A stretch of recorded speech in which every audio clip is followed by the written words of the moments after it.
Saudara-saudara pendengar yang kami kasihi dimanapun Anda berada, Anda kembali bersama kami dalam acara Telaga Tegur Sapa Gembala Keluarga. Acara ini diselenggarakan oleh Lembaga Bina Keluarga Kristen atau LBKK bekerjasama dengan radio kesayangan Anda ini. Saya Yosi akan berbincang-bincang dengan Ibu Pendeta Dr. Vivian Andriani Susilo. Beliau adalah seorang pakar dalam bidang konseling keluarga. Dan perbincangan kami kali ini tentang melayani untuk menyenangkan Tuhan bagian kedua. Kami percaya acara ini bermanfaat bagi kita sekalian dan dari studio kami mengucapkan selamat mengikuti. Bu Vivian, kita sudah belajar tentang dasar Alkitabiah, tentang pelayanan ya Bu ya. Di mana ada 3 poin role model kita Tuhan Yesus. Mengosongkan diri, merendahkan diri, dan taat bahkan sampai mati di kayu salib.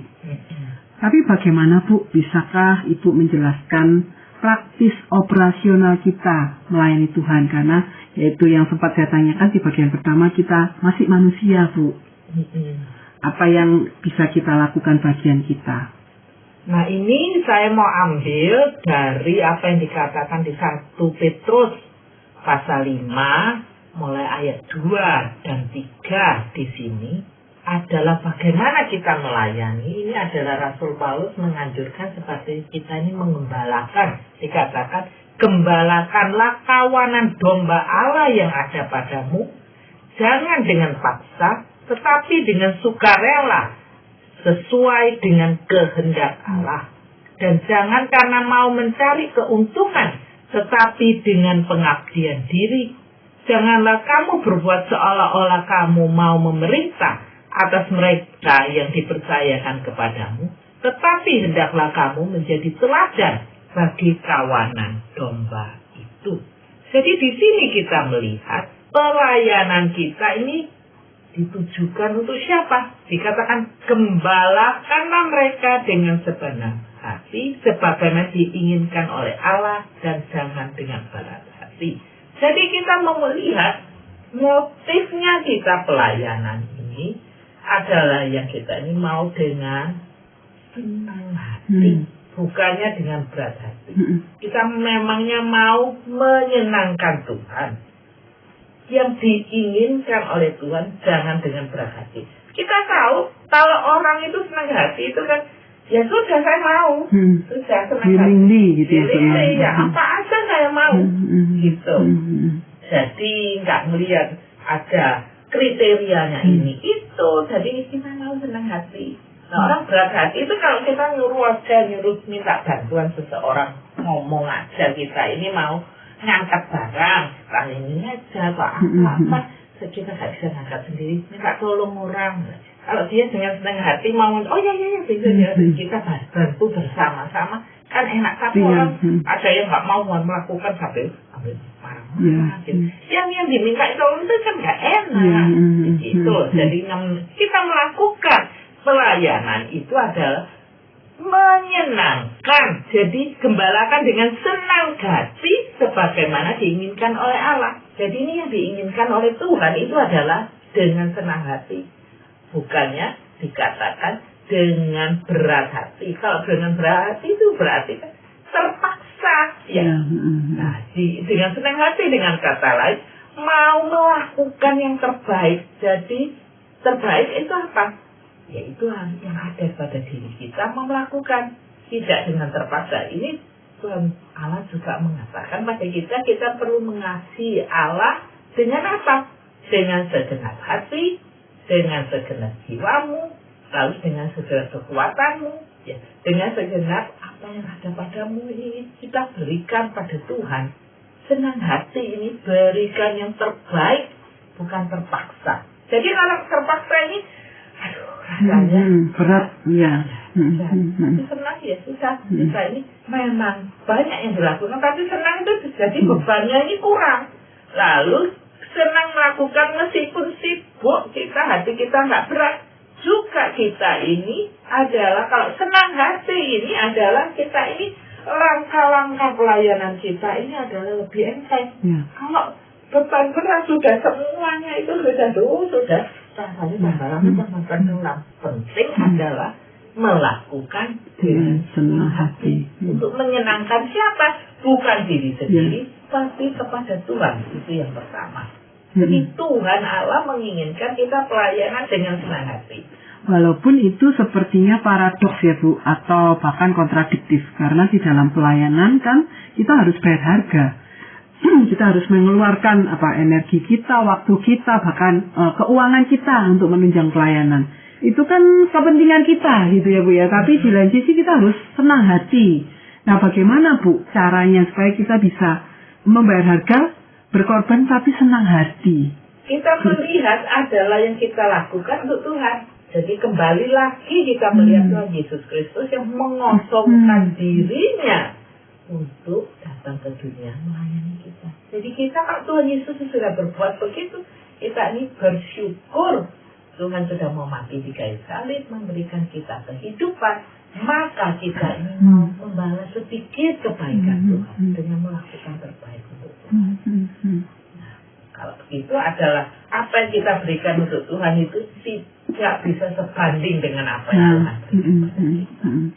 Jadi kembali harus memfokuskan pandangan kita kepada Tuhan ya Bu ya. Yang itu akan memberikan kita kekuatan untuk dengan senang hati membayar harga pengorbanan tadi. Pengorbanan Tuhan jauh lebih besar. Lalu bagaimana dengan motif-motif yang lain Bu? Tidak dapat disangkali, tetap ada yang seperti Ibu sempat singgung di bagian pertama. Ya, jadi selain itu motif yang lain adalah di 1 Petrus pasal 5 ayat 2.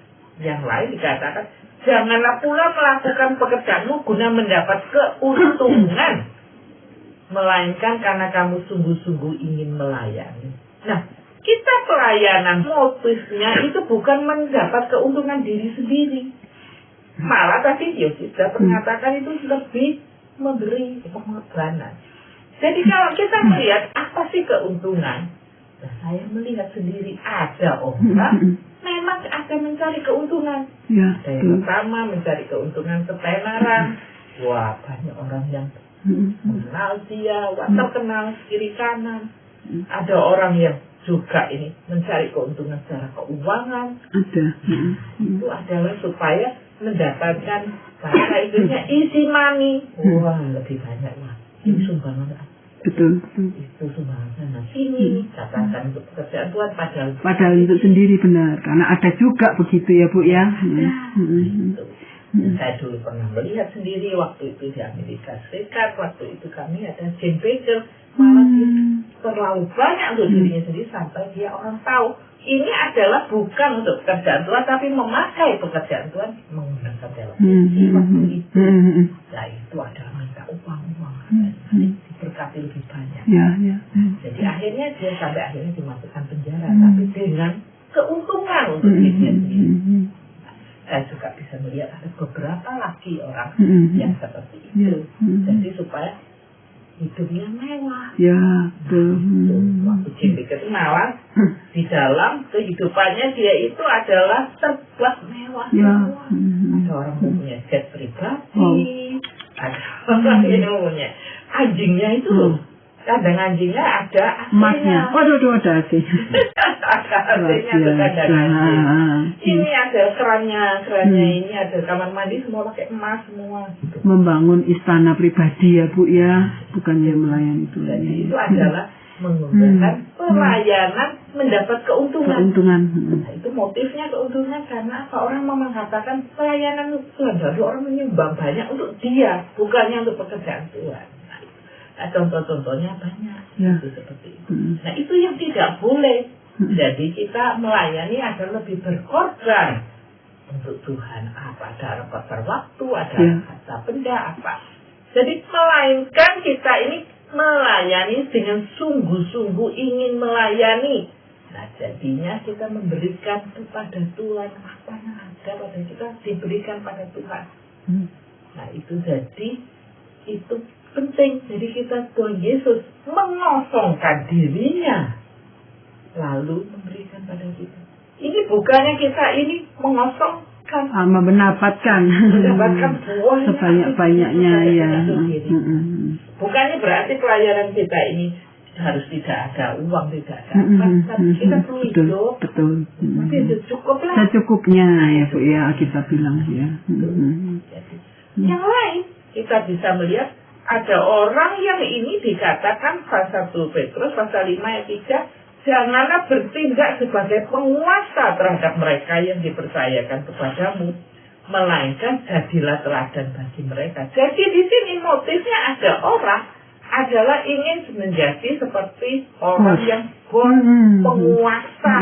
Nah, begitu. Jadi dengan kata lain, dia ini mau menjadi seperti diktator gitu. Ada Bu, karena dengan pelayanan kan kita bisa pakai nama Tuhan. Kata Tuhan, kamu harus begini, begitu, gitu ya Bu ya. Itu yang sebetulnya agak mengerikan ya Bu ya. Bisa mengarah kepada kesesatan kan. Menggunakan nama Tuhan untuk memanipulasi, menggerakkan orang. Betul. Jadi ada orang yang mau dikatakan dia ini melakukan sesuatu, lalu dia ingin menjadi penguasa. Wah, dia ini bosnya. Kita melakukan ini. Bahkan ada yang salah-salah ketika dikatakan oleh Yesus. Jadi kita malah dikatakan harus jadi teladan. Teladan ini gimana? Jadi teladan di dalam berbagai hal. Teladan di dalam kehidupan kita pribadi, baik di rumah, baik di tempat masyarakat, di gereja, di mana saja, menjadi teladan kehidupan kita. Di dalam tingkah laku kita harus juga sama menjadi teladan. Di dalam tutur kata kita, apa saja yang kita katakan. Juga di dalam kehidupan doa kita, di dalam kehidupan rohani kita, di dalam kita memperhatikan yang lain, pelayanan ini semuanya terus menjadi teladan sampai akhir kehidupan kita. Nah, ini adalah menjadi teladan bukan hal yang gampang. Ya gimana? Waktu hal ada yang membuat kita jengkel, apa kita lalu menjadi tukang marah, coret-coret kemarin, kita tidak bisa mengendalikan diri, malah melakukan kekerasan.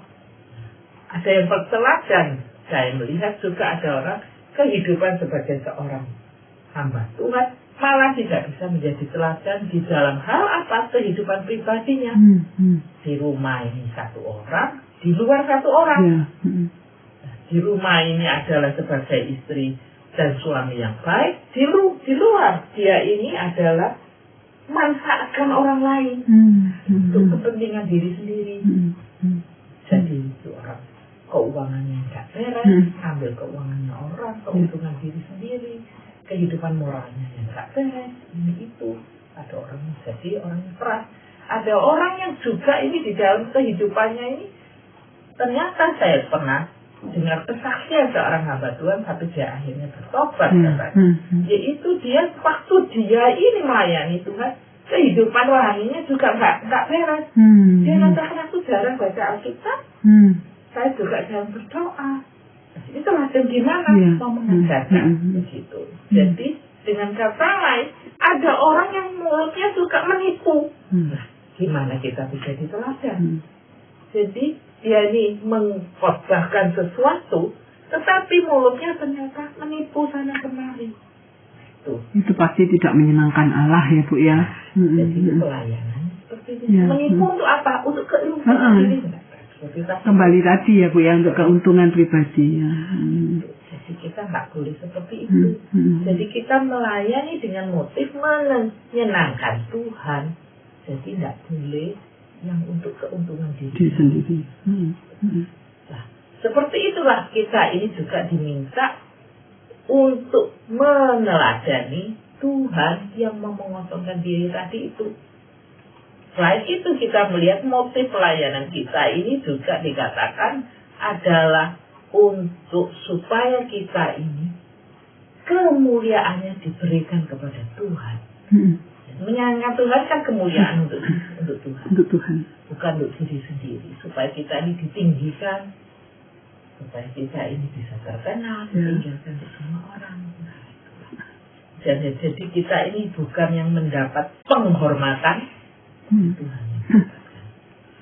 Mengerikan ya Bu kalau kita berbicara tentang motif-motif yang salah dalam melayani Tuhan.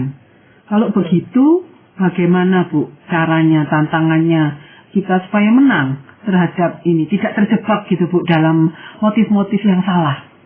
Kalau kita melihat di 1 Petrus pasal 5 ayat 8-9, jadi setelah itu Rasul Petrus sudah menjelaskan. Ternyata dikatakan, hendaklah kalian waspada dan siap siaga, sebab iblis adalah musuhmu. Ia seperti singa berjalan ke sana kemari, sambil mengaum mencari mangsanya. Lawanlah dia dengan iman yang teguh, sebab kalian tahu bahwa saudara-saudara sesama Kristen lain di seluruh dunia juga menderita seperti kalian. Dengan kata lain, kita melihat itu ada orang yang punya motif-motif yang salah. Nah, mungkin pada permulaan ada baik, tapi menjadi salah. Atau ada yang memang dari dulunya dari awalnya sudah salah motivasi ya Bu. Ada yang seperti itu. Nah, dengan kata lain kita juga perlu tahu bahwa kalau kita melayani Tuhan dengan sungguh-sungguh, kita melayani Tuhan seperti yang Tuhan Allah kehendaki, kadang-kadang ini ada yang tidak senang, terutama siapa? Iblis ya Bu. Si iblis. Dikatakan di sini ini, si iblis ini seperti singa mengaum-ngaum mau mencari mangsanya. Jadi iblis nggak senang kalau kita melayani Tuhan dengan sungguh-sungguh. Ya, betul. Malah dikatakan di sini, hendaklah kalian waspada dan siap siaga, sebab iblis adalah musuhmu.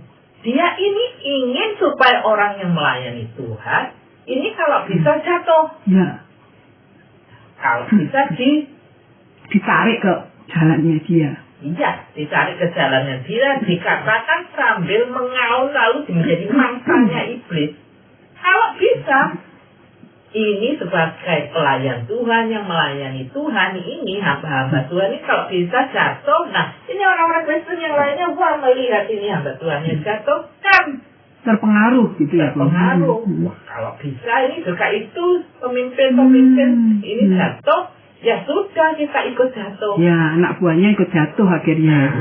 Makanya ini orang yang melayani Tuhan ini dikatakan kita harus bersandar pada Tuhan. Selain bersandar pada Tuhan, kita ini harus waspada dan siap siaga. Lalu caranya gimana? Ayat 9 tadi disebutkan, lawanlah dia ini siapa? Si iblis. Dengan iman yang teguh. Jadi dengan kata lain, kita ini mau melayani Tuhan dengan iman yang teguh, kita ini tidak ragu-ragu, teguh terus di dalam Tuhan. Jadi melawan, dan kalau bisa dilawan ini adalah disingkirkan ya dengan kuasa Yesus Kristus. Jadi ini peperangan rohani ya Bu? Ya. Jadi kita mau tahu bahwa kita apa yang kita lakukan ini adalah untuk Tuhan. Tuhan memberi kekuatan. Tuhan Yesus sendiri juga dicobai oleh iblis. Kalau bisa iblis ini juga mau mencobai. Ya. Kita lawanlah, tinggalkan semua si iblis, kita menjadi kekuatan daripada Tuhan. Artinya kita bisa menang. Benar. Dan dengan tahu musuh kita, itu bukan musuh kita, itu bukan orang-orang yang mungkin menjengkelkan kita, membuat kita kecewa ya Bu. Tapi musuh kita itu si jahat, si iblis, yang mau menjatuhkan kita, mungkin kita bisa perangnya, itu lebih tepat sasaran. Ya. Luar biasa Bu, terima kasih untuk penjelasannya. Dengan lain hal juga, kita ini tahu bahwa iblis juga bisa menggunakan orang-orang lain, kita menjebak kita. Ya, betul. Jadi waspada sebelum dijebak itu nggak mau. Ya. Nah, kalau mungkin ini ada orang dengan cara-caranya, wah ini mau dijebak supaya jatuh secara tadi, kan ada dikatakan apa aja tadi, mencari keuntungan, ketenaran, keuangan.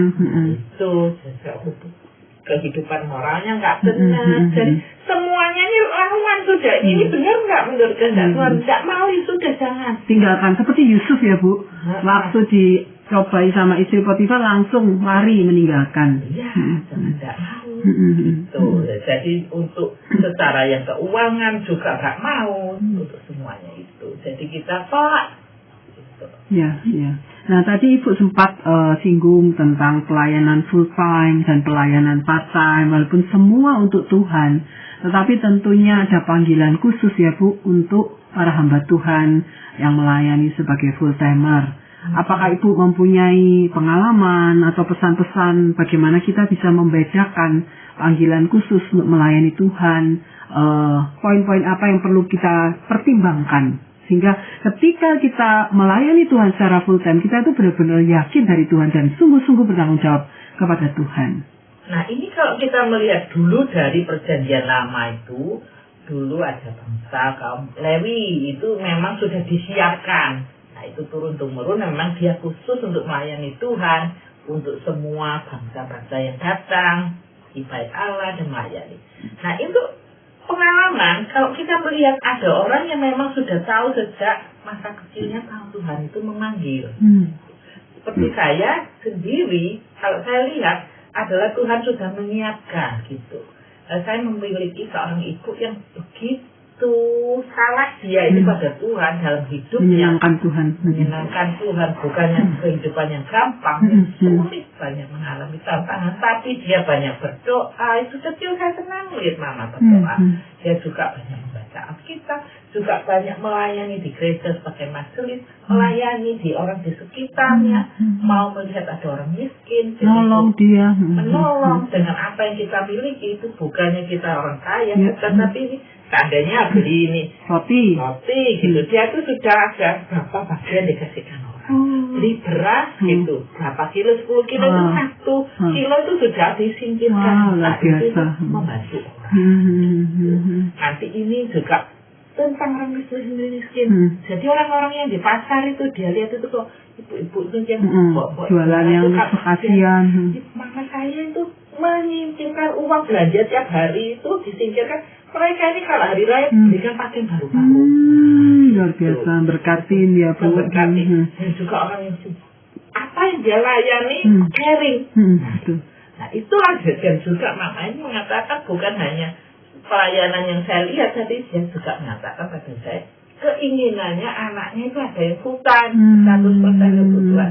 Jadi itu saya waktu kecil nggak terlalu mengerti, tapi yang saya lihat aja akhirnya itu tumbuh dalam hati ingin melayani seperti mama karena ada teladannya itu Yesus memakai mama ya benar Bu. Jadi memangnya sejak SMP saya sudah mempunyai hati melayani Tuhan full time.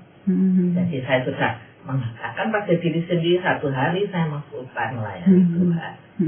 Jadi ada gerakan khusus gitu ya Bu yang Tuhan taruh di hati Ibu untuk mau dikhususkan melayani Tuhan ya. Untuk khusus melayani Tuhan. Jadi saya mempersiapkan diri sejak SMP itu saya mau sekolah. Setelah lulus sekolah SMA saya mau meneruskan universitas dulu supaya bisa ada masukan lebih banyak. Baru saya mau sekolah Alkitab. Jadi saya sudah mikirkan begitu. Iya, sudah mempersiapkan diri tadi ya, luar biasa. Keinginannya itu sudah dari dalam hati. Dengan begitu juga kalau ada orang waktu itu masih remaja, pemudi itu ada orang yang senang naksir. Nah itu saya sudah di screening dulu orang ini mau apa gitu. Kalau orang yang masa depannya tujuannya ya. Tujuannya ini adalah untuk orang yang mau kehidupannya ini berdagang, ya itu nggak cocok untuk saya. Saya mau untuk orang yang pelayanan Tuhan juga. Jadi akhirnya itu adalah semua sudah tertuju ke situ. Nah ini bukannya sesuatu yang gampang. Nah, saya ingat waktu itu saya ini memberi pada Tuhan, saya mau full time untuk Tuhan semua saya yang apa adanya. Saya persiapkan sebaik mungkin secara akademis, secara dalam diri saya mau untuk Tuhan. Tapi saya punya satu pada Tuhan. Tuhan saya mau suruh apa aja saya mau, cuma satu saya nggak mau. Apa Bu? Jadi saya membatasi Tuhan. Saya nggak mau jadi pendeta atau istri pendeta. Dan ternyata sekarang jadi itu ya Bu ya.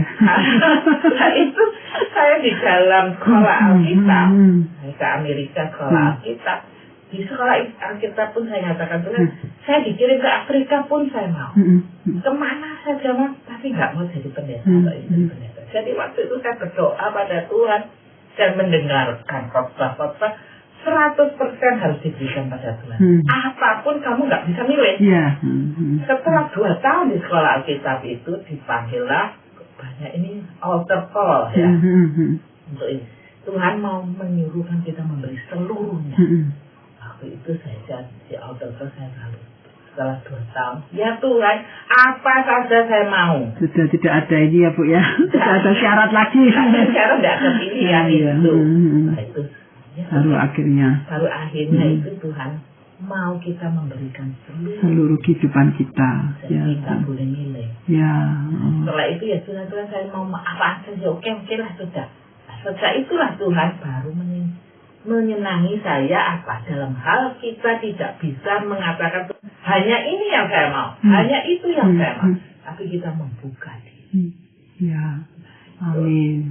Setelah itulah waktu itu jadi kalau saya ingat waktu sebelumnya itu ternyata no thank you saya suruh dia tidak. Ya. Karena ya itu tadi masih ada tawar menawar lah bergaining sama Tuhan ya Bu ya. Tapi akhirnya Tuhan menunjukkan jalan menjadi pendeta sekarang gitu ya Bu ya. Itu yang tidak pernah saya pikirkan. Iya. Tapi Tuhan ada jalan yang lain kita tidak boleh memilih. Taat. Bagian kita taat kepada Tuhan. Tidak boleh memilih. Ya. Kalau sudah memilih seluruhnya, yaitu baru bisa Tuhan pakai. Jadi taat seperti Tuhan Yesus. Nah, ya. Apa yang Tuhan kehendaki kita berikan. Terima kasih banyak Bu Vivian untuk penjelasan dan bahkan sharing pengalamannya. Para pendengar sekalian, terima kasih Anda telah mengikuti perbincangan kami dengan Ibu Pendeta Dr. Vivian Susilo dalam acara Telaga Tegur Sapa Gembala Keluarga. Kami baru saja berbincang-bincang tentang melayani untuk menyenangkan Tuhan bagian kedua. Bagi Anda yang berminat untuk mengetahui lebih lanjut mengenai acara ini, silahkan menghubungi kami lewat surat. Alamatkan surat Anda ke Lembaga Bina Keluarga Kristen atau LPKK, Jalan Cimanuk nomor 56 Malang. Atau Anda dapat mengirimkan email ke telaga@telaga.org. Kami juga mengundang Anda mengunjungi situs kami di www.telaga.org. Saran-saran, pertanyaan, serta tanggapan Anda sangat kami nantikan. Akhirnya dari studio kami mengucapkan terima kasih atas perhatian Anda dan sampai jumpa dalam acara Telaga mendatang.